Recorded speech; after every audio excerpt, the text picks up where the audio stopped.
जमीन। यह कहानी उस लड़की की है जिसका कोई गुनाह नहीं था। वह एक पढ़ी लिखी सामान्य परिवार की लड़की थी। अपनी पढ़ाई पर ध्यान देती वह किसी लड़के के प्यार में भी नहीं थी। उसके माता पिता की जमीन पर कुछ दबंग तत्वों ने कब्जा कर लिया था। दुर्भाग्य, वे दबंग पेशे से वकील थे। जिसका विरोध करने पर दबंग ने लड़की के साथ छेड़छाड़ की, उसके कान की बाली जबरन छीन ली, जिससे उसका कान फट गया। कई टांके लगे और उसके पिता एवं भाई को बुरी तरह पीटा। पिता का सिर फाड़ दिया और भाई का हाथ तोड़ दिया, जिससे वह लहूलुहान हो गए। और हाल ही में उन्नाव में हुई सामूहिक बलात्कार की घटना का हवाला देते हुए धमकी दी कि वैसी ही घटना तुम्हारी बेटी के साथ दोहराई जाएगी। हम बहुत तकलीफ के साथ यह कहानी आपसे साझा कर रहे हैं, क्योंकि सखी केंद्र के पास ऐसे ही जघन्य अपराधियों द्वारा रोंगटे खड़ी कर देने वाली कहानी है। प्लीज आप सभी देश की इस बेटी का हौसला बढ़ाने के लिए लाइक और कमेंट जरूर करें ताकि उसमें हिम्मत आ सके। मैं बहुत डरी हुई थी। समझ में नहीं आ रहा था कि एक ही पल में मेरी दुनिया ही बदल गई। मैं सोच रही थी कि क्या लड़की होना इतना बड़ा गुनाह है। आखिरकार मेरी भी तो कुछ संवेदनाएं एवं भावनाएं हैं। उन्हें भी तो ठेस लगती है। क्यों इन दरिंदों ने मुझे हाथ लगाया, मुझे छुआ? क्या लड़कियों के साथ छेड़छाड़ करके ही लड़ाई को जीता जा सकता है?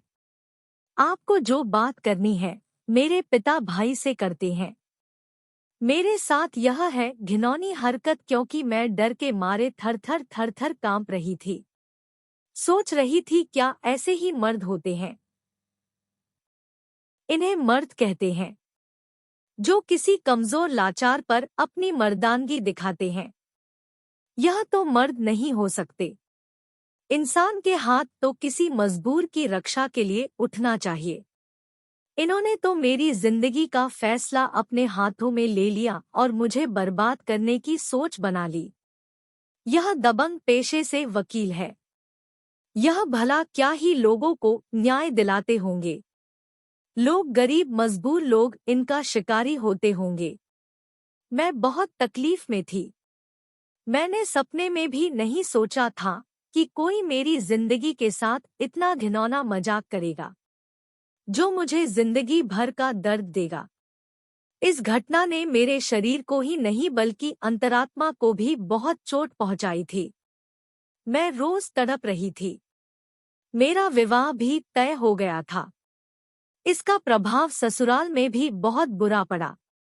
मेरे पिता एवं भाई का जमीन पर कब्जे को लेकर एडवोकेट से आपसी विवाद चल रहा था, जिसकी बात इतनी आगे बढ़ गई कि अचानक एक दिन गाड़ी में 10 से 12 वकील मेरे घर में आ गए और बोले कि उस जमीन को भूल जाओ, जबकि वह मेरे पिता की पुश्तैनी जमीन थी। पिता ने कहा मुकदमा कोर्ट में है, कोर्ट जो फैसला करेगी मुझे वह मान्य होगा। बस इतना सुनते ही वकील भड़क गए और उन्होंने मेरे पिता एवं भाई को बहुत ही बेरहमी से लोहे की राड, डंडों, लात, घुसों से बुरी तरह पीटा। मेरे पिता के सिर पर लोहे की राड लगी, जिससे उनके सर से बहुत सारा खून बह गया। भाई का हाथ टूट गया।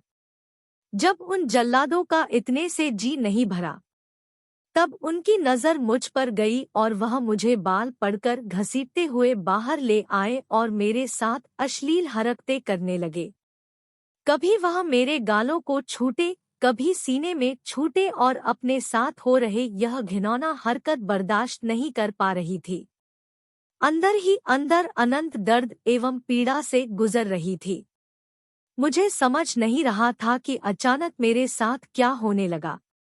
वह कुछ पल मेरे लिए मौत से कम नहीं थे। मुझे लग रहा था कि मैं अभी अपनी जान दे दूं। मेरे भाई और पिता को तुरंत अस्पताल में भर्ती कराया गया, जहां पिता कई दिन अस्पताल में भर्ती रहे और भाई के हाथ की हड्डी टूट गई थी। उनके हाथ में भी प्लास्टर चढ़ाया गया। मेरे कान की बाली दरिंदों ने नोच ली थी, जिससे मेरा कान फट गया था। उसमें कई टांके लगे।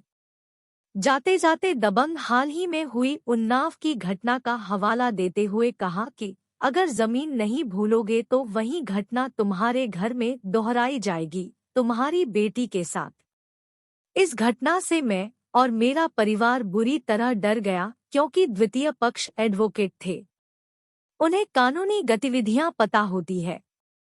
इससे हम सब बहुत परेशान थे कि कहीं वह हमारे परिवार को कोई ऐसा नुकसान न पहुंचा दे जिसकी भरपाई जीवन में कभी ना हो पाए। फिर मुझे किसी जानने वाले ने सखी केंद्र संस्था के बारे में बताया कि वह आपकी मदद जरूर करेंगे। वहां निशुल्क मदद की जाती है, चली जाइए। और उन्होंने फोन नंबर दिया। मेरी बड़ी बहन ने संस्था की काउंसलर से बात की और सारी घटना काउंसलर को बताई।